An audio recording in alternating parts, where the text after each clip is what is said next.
Auzubillahiminash-shaytanir-rajim. Bismillahir-rahmanir-rahim. Assalamu alaikum to my dear students and people who are watching. You will be fine. Students, आज हम लोग जो first year का mathematics है जो कि चेंज हो चुका है और 2025 का मैथमेटिक्स है, न्यू मैथमेटिक्स आया है।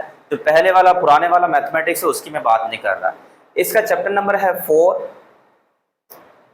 और उसका एक इंतहाई इंपॉर्टेंट टॉपिक जो कि एचलन एंड रिड्यूस्ड एचलन फॉर्म के बारे में है, ये हम लोग सीखेंगे। याद रखिएगा, जब तक आप एचलन रिड्यूस्ड एचलन फॉर्म नहीं सीखते, लास्ट वाला लेक्चर अगर किसी ने मेरा वॉच नहीं किया वो था एलिमेंट्री रो ऑपरेशन और कॉलम ऑपरेशंस के बारे में था।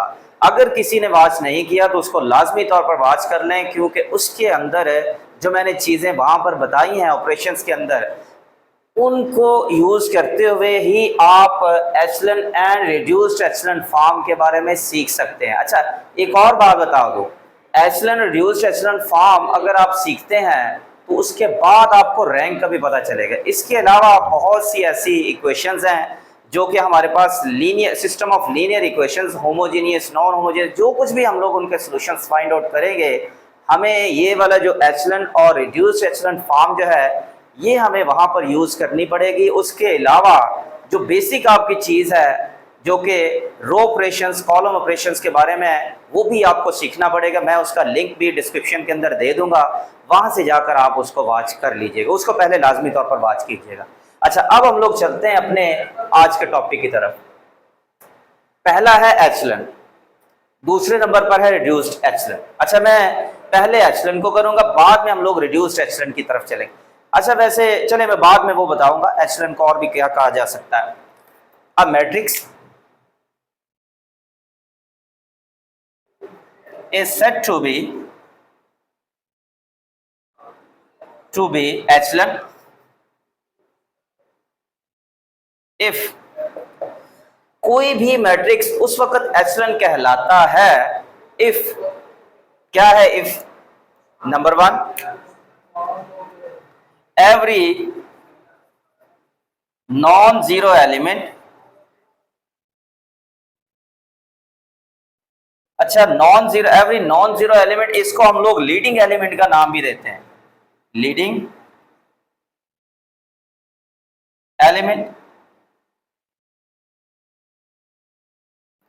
आर पिवट एलिमेंट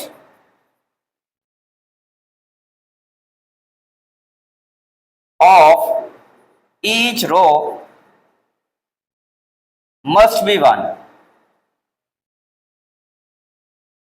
अच्छा, पहले ये कंडीशन है कि कोई भी मैट्रिक्स उस वक्त एचलन फॉर्म के अंदर होता है। पहली अगर कंडीशन कौन सी है? एवरी नॉन जीरो एलिमेंट, इसको नॉन जीरो एलिमेंट, जो एवरी नॉन जीरो एलिमेंट, इसको हम लोग लीडिंग एलिमेंट का नाम भी देते हैं, इसको हम लोग पिवट एलिमेंट का नाम भी देते हैं।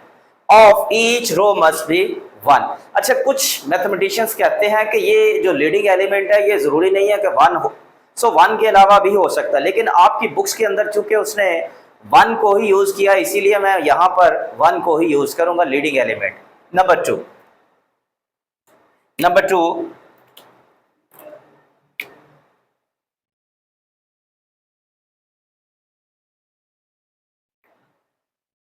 Leading element of upper row must be leading element of upper row must be to the left of the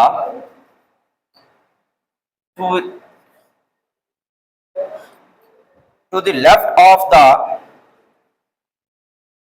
row to the left of the leading element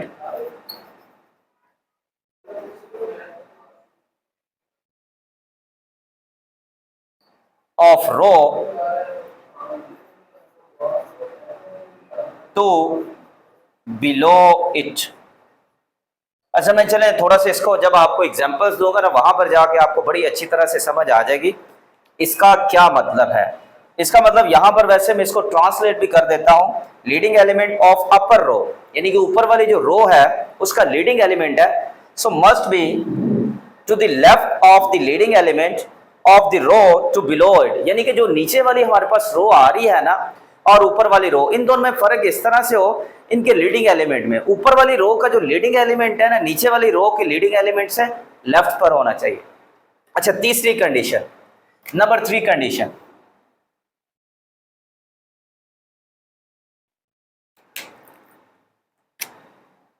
zero रो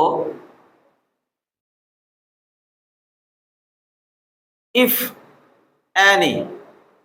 अच्छा, यहां पर मैंने इफ एनी का वर्ड यूज किया। If any का मतलब है कि ये हो भी सकती और नहीं भी हो सकती। Zero row must be on the bottom of the matrix. अच्छा, ये यहां पर बात बताई जा रही है, तीसरी कंडीशन बताई जा रही है कि अगर वो जो मैट्रिक्स हम लोग जिसको एचलन फॉर्म में तलाश कर रहे हैं, अगर उसमें तीसरी कंडीशन है वो ये है कि अगर उसमें रो जीरो रो आ रही है तो वो हमेशा बॉटम पर होनी चाहिए। तो अब जरा मैं इसको ना जरा आपको थोड़ी सी कुछ चंद एक एग्जांपल्स देता हूं, उसके थ्रू आपको समझाता हूं कि ये इसका मतलब क्या है। फॉर एग्जांपल मैं यहां पर कुछ एक सिंपल सी एग्जांपल्स लिखूंगा।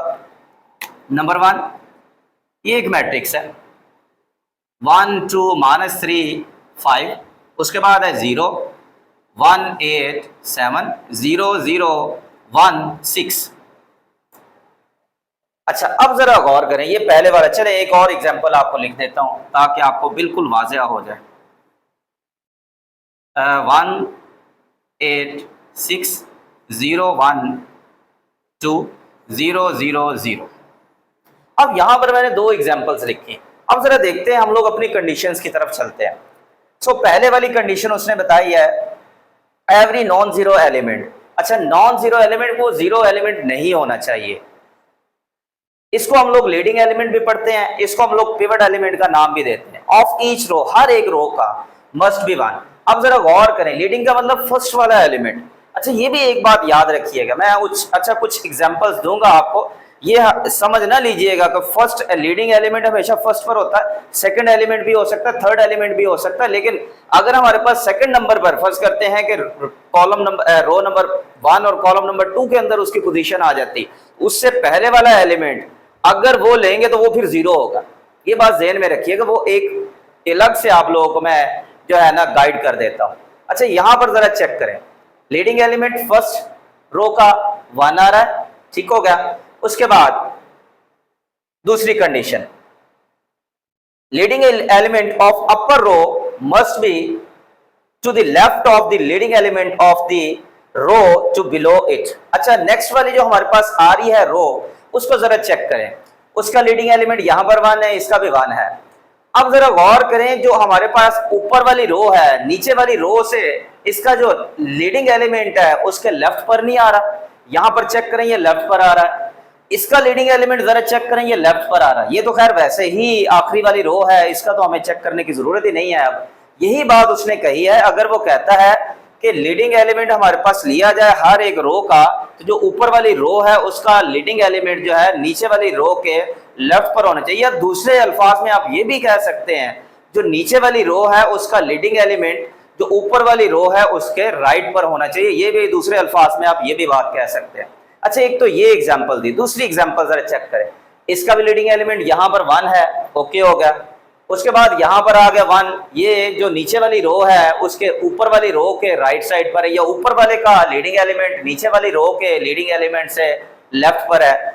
अच्छा, ये भी है, जो हमारे पास ऊपर वाली रो है ना, जो लीडिंग एलिमेंट वाली, उसके कॉलम में नीचे 0 भी बनने चाहिए, ये भी याद रखिएगा। यहां पर लीडिंग एलिमेंट 1 है, इसके नीचे नीचे 0, यहां पर लीडिंग एलिमेंट 1 है, इसके नीचे 0 आ गए, यहां पर लीडिंग एलिमेंट है, इसके नीचे तो वैसे रो ही कोई नहीं, तो इसका मतलब यहां पर आप इसको खत्म कर सकते हैं। अच्छा, यहां पर आ जाए जरा, ये लीडिंग एलिमेंट 1 है, नीचे 0 आ गए, ये लीडिंग एलिमेंट 1 है, नीचे 0 आ गए। दूसरी कंडीशन ये भी थी कि वो जो हमारे पास ऊपर वाली रो है उसका नीचे वाली रो से जो है एलिमेंट लीडिंग एलिमेंट वो लेफ्ट पर होना चाहिए। जरा गौर करें, लेफ्ट पर ही आ रहा है। एक और तीसरी कंडीशन थी, वो कह रहा था कि 0 row if any, 0 row if any अगर है तो वो कहां पर होनी चाहिए, बॉटम पर होनी चाहिए। कोई भी मैट्रिक्स जो इन 3 कंडीशंस को फुलफिल कर जाता है, ऐसे मैट्रिक्स को हम लोग बोलते हैं ये एचेलन फॉर्म के अंदर है।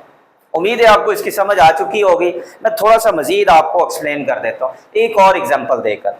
देखो, ये जरूरी नहीं है कि रो जो 0 हो वो एक ही हो, एक से ज्यादा भी हो सकती, जैसा कि और एक और बात है, मसलन मैं यहां पर एक इसकी काउंटर एग्जांपल लेता हूं, फिर आपको समझ आएगी।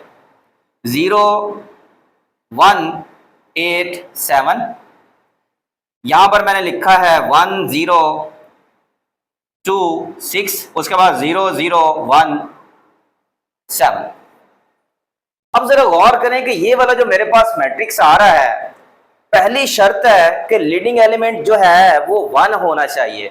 यहां लीडिंग एलिमेंट 1 हो चुका है, ओके हो गया, क्लियर बात।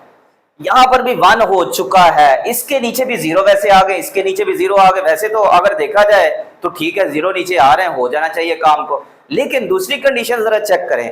दूसरी कंडीशन हमारे पास है कि जो ऊपर वाली रो है उसका लीडिंग एलिमेंट नीचे वाली रो से लेफ्ट पर होना चाहिए। अब जरा गौर करें, ये ऊपर वाली रो है, इसका लीडिंग एलिमेंट 1 आ रहा है, यहाँ 1 है, क्या ये इसका एलिमेंट लीडिंग इसके लेफ्ट पर है? नहीं है।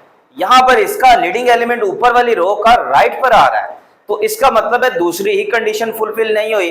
तो लिहाजा हम लोग कह सकते हैं कि ये जो हमारे पास मैट्रिक्स है ये एचेलन फॉर्म के अंदर मौजूद नहीं है।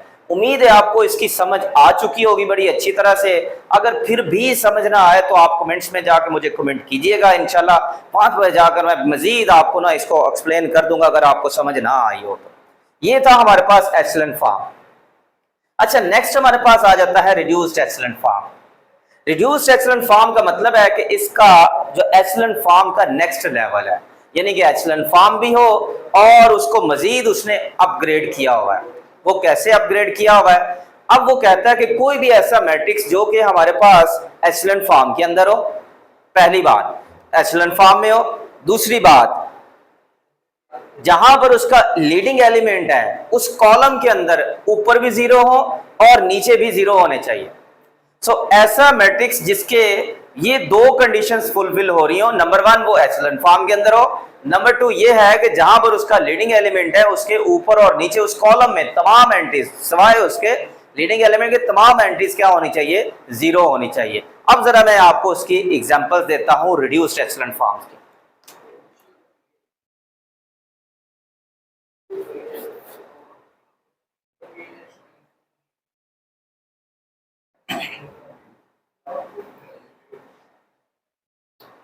अच्छा, अब जरा गौर कीजिएगा, मसलन मैं यहां पर आपको एग्जांपल देता हूं रिड्यूस्ड एचेलन फॉर्म की।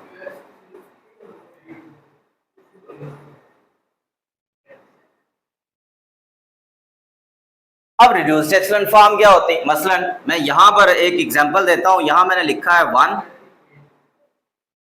0 2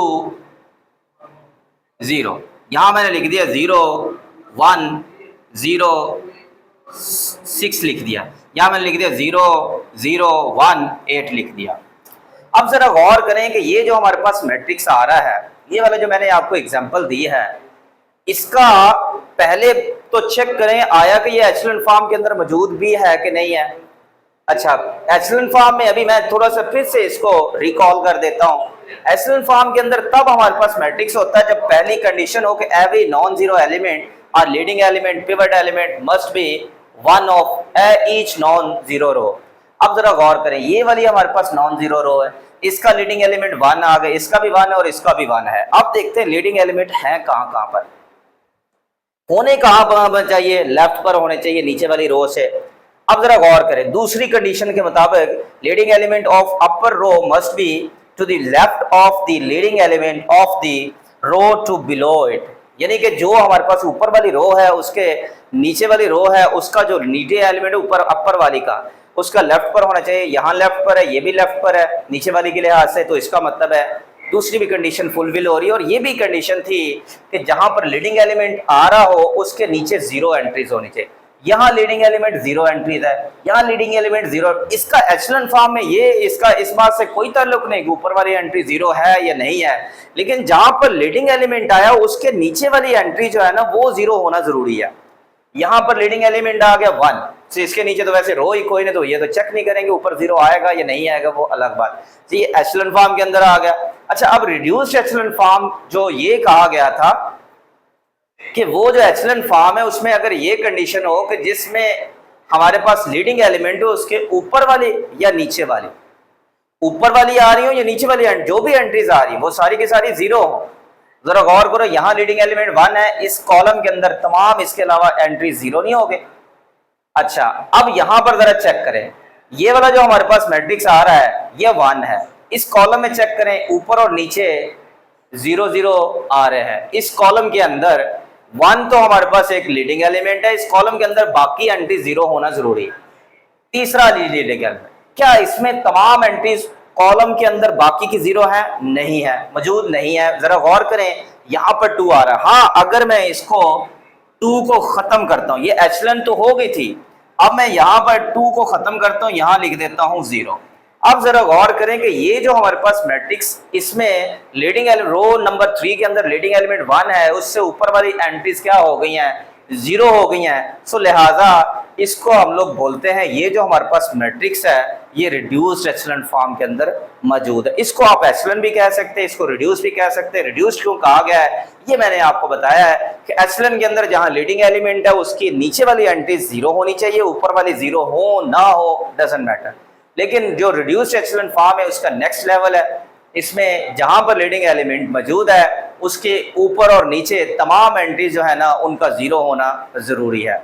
उम्मीद है आपको इसकी समझ आ चुकी होगी। इसी से मैं एक और कॉन्सेप्ट आपको, लॉजिक जो है वो समझा देता हूं। अगर आपको एचेलॉन रिड्यूस्ड एचेलॉन का पता चल चुका है, वो हमारे पास लॉजिक है रैंक का। अब रैंक क्या होता है? Number of non zero rows of reduced echelon form of the given matrix. कोई भी ऐसा मैट्रिक्स जो कि रिड्यूस्ड एचेलॉन फॉर्म के अंदर है, उसकी जो तमाम नॉन जीरो रोज होती हैं बेसिकली वही उसका रैंक होता है। अब ये एक मैंने एग्जांपल दी, एक और मैं आपको एग्जांपल दे देता हूं। ये फर्स्ट एग्जांपल है, ये सेकंड एग्जांपल है। अच्छा, ये जरूरी नहीं है कि वो जो मैट्रिक्स है आपका रिड्यूस्ड एचेलॉन फॉर्म के अंदर, फॉर एग्जांपल बाज बात कुछ क्वेश्चंस में आपसे कहेगा कि फलां फलां ये मैट्रिक्स है, इसका आप ऐसा करें कि रैंक को फाइंड आउट करो। तो रैंक को जब आपने फाइंड आउट करना होता है तो जरूरी नहीं है कि आप रिड्यूस्ड एचेलॉन के अंदर ही जाएं, आप एचेलॉन में ही उसको कर दीजिएगा, क्योंकि जब भी आपने रिड्यूस्ड बनाना है एचेलॉन पहले बनाना ही पड़ेगा। जब आप एचेलॉन बनाएंगे तो रिड्यूस्ड ऑटोमेटिकली वहां से आप आगे डेवलप कर सकते हैं। लेकिन जो रैंक एचेलॉन को होगा वही रिड्यूस का भी होगा, इसीलिए आप एचेलॉन ही बना लें तो काफी होगा। अच्छा, नेक्स्ट वाली एग्जांपल 1 0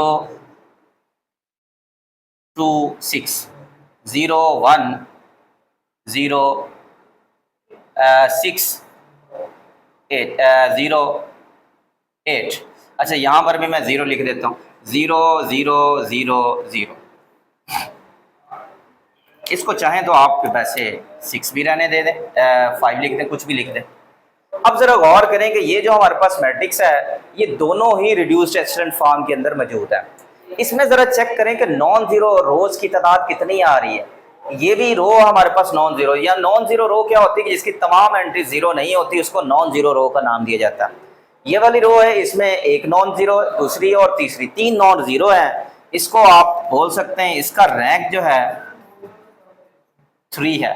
अच्छा, नाम वैसे हम लोग इसको फर्ज करते हैं मैट्रिक्स ए का दे दिया, इसको मैट्रिक्स बी का हमने नाम दे दिया। तो जब हमने इसका रैंक लिखना है तो आप यूं लिखेंगे rank of A equals to 3। अब इसका जरा चेक करें, इसका रैंक कितना होगा, इसमें नॉन जीरो रोज की तादाद कितनी है। यहाँ पर नंबर ऑफ रोज हमारे पास non zero rows, number of non zero rows we have 2, इसलिए इसका रैंक हमारे पास 2 होगा। ये वाली रो नॉन जीरो है, ये भी नॉन जीरो है, ये वाली हमारे पास 0 रो है, लिहाजा rank of B that is equals to 2।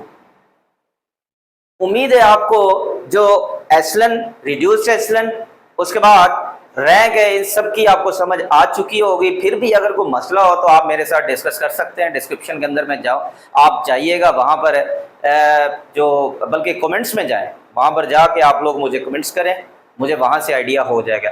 अच्छा, ये एक और बात बता दूं यहीं से मैं, ये वर्ड है एचेलॉन, एचलन बेसिकली एक फ्रेंच लैंग्वेज का वर्ड है जिसको आप एचलन का नाम भी देते हैं। जो फ्रेंच लैंग्वेज है उसके अंदर एचलन जो बेसिकली होता है इसको स्टेप्स ऑफ लैडर का नाम दिया जाता है। अब जरा गौर करें, ये जो हमारे पास है ये स्टेप्स ऑफ लैडर ही नहीं बन रहे,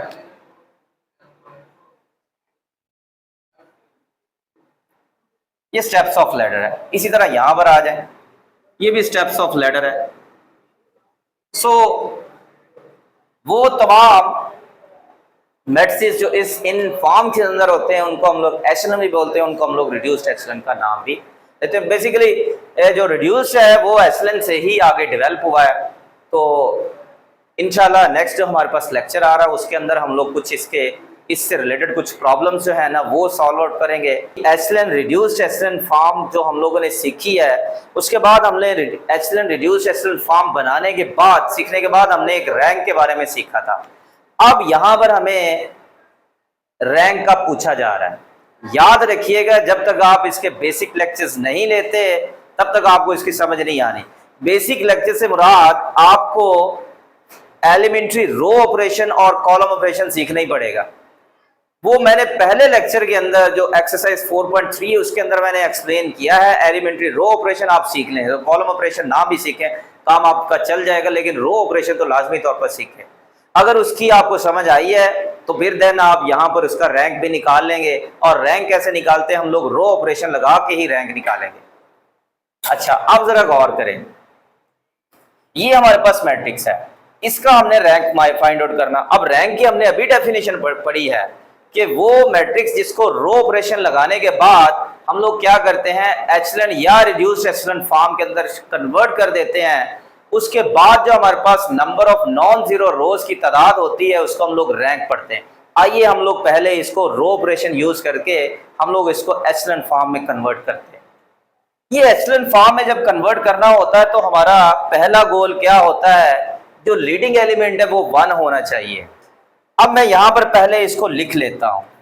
ये जो मेरे पास मैट्रिक्स है 1 -1 3 उसके बाद 1, पहले हम लोग इसको लिखते हैं, बाद में करते हैं सारे का। -2 -6 1 -1 3 1 4 -2।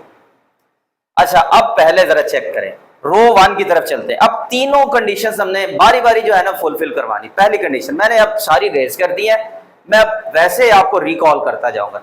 पहली कंडीशन ये थी कि leading element of each row must be 1, non zero element, ये नॉन जीरो एलिमेंट की बात कर रहे हैं, और ऑफ ईच रो की बात। यहां पर जरा चेक करें, लीडिंग एलिमेंट पहले वाला एलिमेंट 1 आ चुका, ओके हो गया। हमारी ये खुशकिस्मती है कि हमें पहले ही ऑलरेडी बना बनाया मिल गया काम, ये हो गया 1। अब इसके नीचे मैंने ये भी आपको बताया, जब एचलन फॉर्म आप बनाते हैं जो लीडिंग एलिमेंट है उसके नीचे वाले एलिमेंट्स को आपको 0 बनाना होता है। सो आप एक तरतीब ज़हन में रखिएगा, मैंने रो ऑपरेशन के अंदर मैंने आपको बताया था कि आप इस तरह से चलेंगे। जब आप अपने लीडिंग एलिमेंट्स बनाएंगे तो आपने यूं चलना, लीडिंग एलिमेंट्स 1 1 बनाते जाना है, और जैसे ही आप 1 बनाएंगे उसके नीचे वाली एंट्रीज को पहले 0 बना लेना है। ये तरतीब आपने नहीं छोड़नी। अच्छा, अब जरा गौर करें, यहां पर मुझे चाहिए 0, यहां पर भी मुझे चाहिए 0। अब कैसे 0 आ सकता है? अगर मैं इसको 2 से मल्टीप्लाई कर दूं, -2 + 2 करूं तो ये क्या हो जाएगा, 0 हो जाएगा। अच्छा, इसका मतलब है जैसे कि एलिमेंट्री रो ऑपरेशन के अंदर हमने सीखा है, किसी रो को किसी नॉन जीरो नंबर से मल्टीप्लाई करके किसी और रो के अंदर ऐड भी कर सकते हैं, सब्ट्रैक्ट भी कर सकते हैं, यानी कि वहां हमने सीखा, अब यहां पर अप्लाई करने जा रहे हैं। दूसरा, मैं साथ ही इसी स्टेप में एक और काम भी कर दूंगा। अगर 3 से मैं इसको मल्टीप्लाई कर दूं तो 3 - 3 ये भी क्या हो जाएगा, 0 0। सो ये लीडिंग एलिमेंट हो जाएगा 1, उसके बाद नीचे वाले हो जाएंगे 0 0। बाकी देखते हैं कैसे हमने बनाना रो 2 के अंदर, वो बाद में जाके काम करेंगे, पहले इनको तो 0 बनाए। चले, अब यहां पर मैं ये सारा प्रोसेस भी लिखूंगा बाय। अब हम लोग करने क्या जा रहे हैं वो मैं यहां लिख रहा हूं, R2 + 2R1, यानी कि R2 हमने लिया, R1 को 2 से मल्टीप्लाई करेंगे, बाद में ऐड करेंगे, 0 हो जाएगा। तो रिजल्ट हमारे पास किसका आया, R2 का। एंड साथ ही मैं एक और काम करने जा रहा हूं, R3 माइनस, अब यहां पर इसको माइनस करना कर, क्योंकि यहां पर माइनस का साइन था तो यहां प्लस का होना था, जमा करने से 0 बन जाना था, लेकिन अब माइनस करना पड़ेगा। R3 - 3R1 सो रिजल्ट आया R3 का। अब यहां पर लिख देते हैं रो ऑपरेशन। ले जी, अच्छा इसका मतलब है ऑपरेशन लग रहा है 2 पर और 3 पर लग रहा है। सो R1 को एज इट इज लिख देते हैं, इसको कॉपी कर देते हैं, 1 -1 3 1। अब यहां पर आ जाते हैं R2 + 2 R1, यानी कि R1 की तमाम एंट्रीज को 2 से मल्टीप्लाई करते जाएं और कॉरस्पॉन्डिंग एलिमेंट्स में उसको ऐड करते जाएं R2 में से। इसको 2 से मल्टीप्लाई किया 2 -2 + 2 क्या हो गया 0। इसको 2 से मल्टीप्लाई किया तो -2 हो गया, -6 -2 -8 हो गया। इसको 2 से मल्टीप्लाई किया 2 3 6 हो गया, 1 + 6 तो कितना हो गया 7 हो गया। इसको 2 से मल्टीप्लाई किया -1 + 2 तो +1 आ गया। अब ये चूंकि -1 है, ये +2 हम 2 से मल्टीप्लाई करने के बाद ये +1 हो जाएगा। फिर R3 -3 R1, R3 हमारे पास ये है, R1 को पहले 3 से करेंगे मल्टीप्लाई। अब पहले मैं मल्टीप्लाई करता हूं, 3 से मल्टीप्लाई किया 3 - 3 ये हो जाएगा 0। इसको 3 से मल्टीप्लाई किया ये हो जाएगा -3।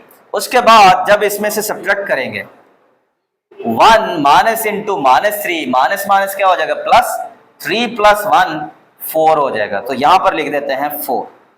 अच्छा नेक्स्ट हमारे पास इसको फिर से 3 से हम लोग मल्टीप्लाई करेंगे।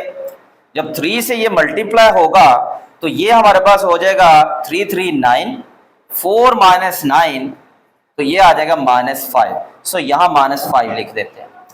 सो नेक्स्ट हमारे पास आ रहा है, फिर से इसको 3 से मल्टीप्लाई करेंगे, -2 -3 -5 आ गया। सो अगेन यहां पर हमारे पास -5 आ गया। ये था हमने प्रोसेस किया, यहां पर लीडिंग एलिमेंट था, उसके नीचे मैंने 0 बना लिया। अब लीडिंग एलिमेंट मुझे या तो यहां चाहिए या यहां पर चाहिए। अब देखिए जरा गौर करें, ये तो एक ऑकवर्ड सी बात होगी, कॉमन सेंस कह रही है कि यहां पर बनाना आसान है, बजाय इसके मैं इसको 1 बनाऊं। अगर मैं इसको 1 बनाता हूं मुझे 7 पर डिवाइड करना पड़ेगा R2 को 7 पर डिवाइड करूंगा तो यहां तो 1 बन जाएगा, लेकिन इससे पहले या तो 0 होना चाहिए, 0 होगा तो फिर काबिल कबूल हो सकता है। इसका मतलब इसको ही हम लोग 1 बना लेते हैं। वो कैसे बनाएंगे, एलिमेंट्री रो ऑपरेशन को यूज करते हुए इसको -1 पे। याद करें दूसरा मैंने आपको बताया था, किसी भी रो को आप मल्टीप्लाई या आप डिवाइड कर सकते किसी नॉन जीरो नंबर से। अब यही प्रोसीजर हम लोग यहां पर करते हैं। यहां पर मैं लिख देता हूं बाय -1/8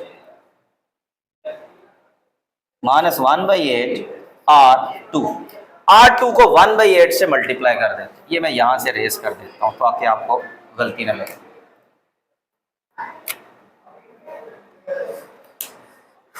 अच्छा ये हम लोग लगा रहे हैं रो ऑपरेशन।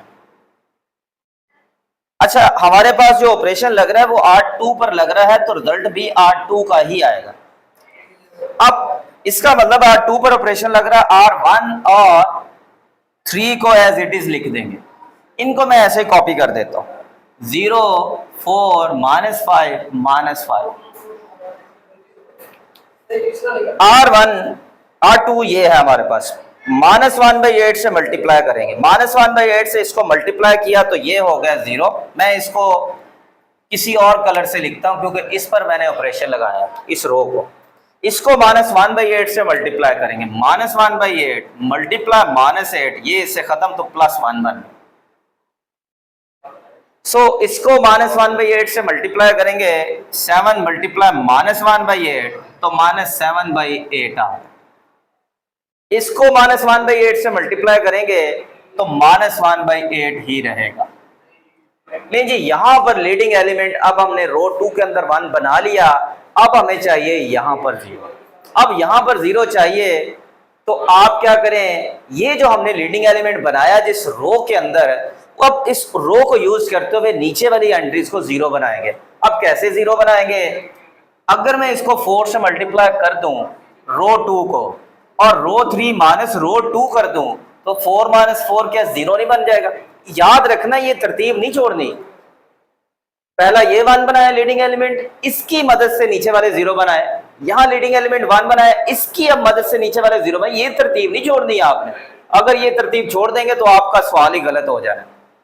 ये तरतीब मत छोड़िएगा। यहां लीडिंग एलिमेंट 1 बनाया, नीचे पहले इसी की मदद से नीचे 0 बना रहे हैं, यहां लीडिंग एलिमेंट 1 बनाया, अब इसी की मदद से बनाना, ये लोग आप इसको यूज करते फिरे, इसको यूज करेंगे तो फिर गड़बड़ हो जाने, क्यों, उसकी वजह, तो मैंने तो इसको 4 से मल्टीप्लाई कर, जब इसको किसी नंबर से मल्टीप्लाई करेंगे, इसमें ऐड करेंगे, यहां फिर गड़बड़ हो जाए, ये फिर 0 गायब हो जाए, तो इसीलिए ये तरतीब मत छोड़िएगा।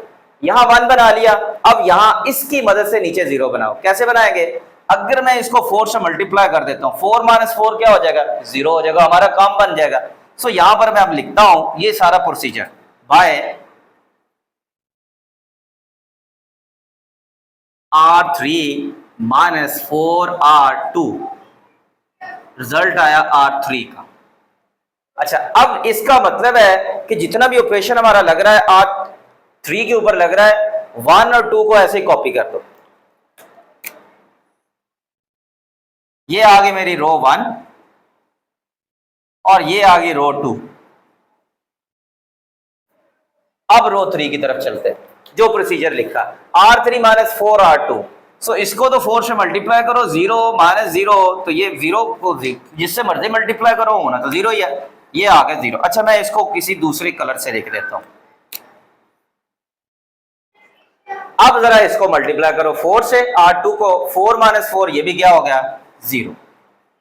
अब इसको 4 से मल्टीप्लाई करो, -7/8 मल्टीप्लाई 4, 4 2 टाइम 8 हो गया। अब क्या करना है, इसमें से हमने ये आया -7/2, तो इसमें से इसे माइनस करो, -5, अब मैं अलग कर देता हूँ, -5 माइनस इंटू -7/2, तो 2 एलसीएम आ गया -10 + 7, तो ये आ गया -3/2, तो यहाँ आ गया -3/2।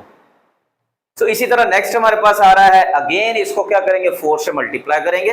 यहाँ मैं इसको ज़रा बंद कर देता हूँ ताकि हम लोग दूसरा प्रोसेस करें तो यहाँ डिस्टर्बेंस ना हो। अब फिर से दोबारा इसको 4 से करेंगे मल्टीप्लाई, ये वाली जो हमारे पास R2 है, 4 से मल्टीप्लाई किया, 4 × -1/8, 4 2 टाइम 8, तो -1/2 आ गया।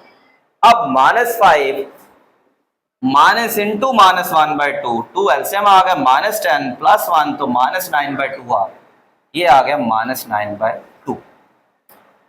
अब वैसे ये आखिरी आपकी रो रह गई है, इसको आप वैसे 1 ना भी बनाए लीडिंग एलिमेंट तो काम वैसे भी चल जाएगा, लेकिन बनाना चाहते हैं आप बना लें।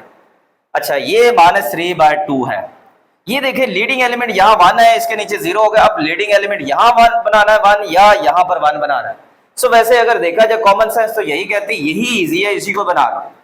अब इसको बनाने के लिए हमें क्या करना पड़ेगा, देखो जरा, -3/2 है, एक तो प्रोसेस है -3/2 पर डिवाइड कर दो, या इसके उलट जो है -3/2, अगर -2/3 से इसको मल्टीप्लाई करें तो यहाँ 1 बन जाएगा। तो यहां पर हम लोग लिख देते हैं bye -2/3 R3 and we get the result of R3. It means we are doing operation on R3 and R1 and R2 आप क्या करेंगे, वो वैसे की वैसे ही पेस्ट कर देंगे, R1 और 2 को आप वैसे ही पेस्ट कर दीजिएगा।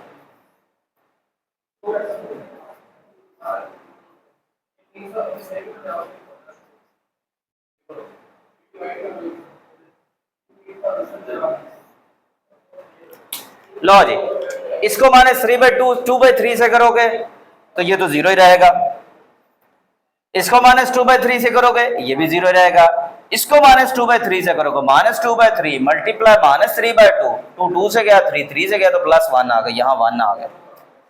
इसको भी -3/2 से मल्टीप्लाई करो, -2/3 मल्टीप्लाई -9/2, 2 2 से गया, 3 3 टाइम 9 माइनस प्लस, तो ये आ गया 3। अब जरा गौर करें कि ये हमारे पास वैसे एशेलन फॉर्म के अंदर आ चुका है। आप चाहें तो एलिमेंट्री रो ऑपरेशन यूज करते हुए इसको रिड्यूस में भी ले जाएं, लेकिन फायदा कोई नहीं इतना सर खपाने का, क्योंकि जो रैंक एशेलन फॉर्म का है वही आपका रिड्यूस का भी बन जाना है। अब यहाँ पर चेक करें नंबर ऑफ नॉन जीरो रोज हमारे पास कितनी आ रही हैं, ये भी नॉन जीरो रो है, ये भी नॉन जीरो रो है, ये भी नॉन जीरो रो है। अच्छा, ये एशेलन फॉर्म के अंदर क्यों आया ये आपने पहले ही सीख लिया है, फिर से मैं रिकॉल कर देता हूं। First element, first non zero element must be 1 of each row, यहां पर आ गया 1। इसके नीचे एंट्रीज होनी चाहिए 0, आ गई। नंबर 2, यहाँ पर चेक करें, यहाँ लीडिंग एलिमेंट 1, इसके नीचे एंट्रीज आ गई 0, यहाँ पर 1, इसके नीचे एलिमेंट कोई एंट्री है ही नहीं, तो इसका मतलब ये ऐसे छोड़ देंगे। नंबर 2 ये था कि ऊपर वाली रो का लीडिंग एलिमेंट नीचे वाली रो के लेफ्ट साइड पर होना चाहिए, इसका ये लेफ्ट पर है इसके लिहाज से, इसका लेफ्ट पर इसके लिहाज से, तो ये भी दूसरी कंडीशन भी है। तीसरी वैसे कंडीशन थी कि अगर 0 रो हो तो वो बॉटम पर होनी चाहिए, वो तो खैर है ही नहीं। तो अब जरा गौर करें, इसमें number of non zero rows की तादाद हमारे पास कितनी आ रही, ये हमारे पास 3 आ रही है। सो यहाँ पर हम लोग लिख देंगे रैंक इज 3, मैं यहाँ पर लिख देता हूँ इसको।